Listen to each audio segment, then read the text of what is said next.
إن الله اشترى من المؤمنين أنفسهم وأموالهم بأن لهم الجنة يقاتلون في سبيل الله فيقتلون ويقتلون وعدا عليه حقا في التوراة والإنجيل والقرآن ومن أوفى بعهده من الله فاستبشروا ببيعكم الذي بايعتم به وذلك هو الفوز العظيم. التائبون العابدون الحامدون السائحون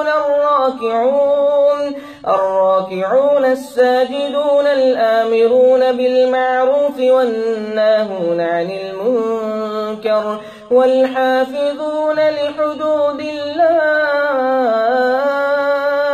وبشر المؤمنين.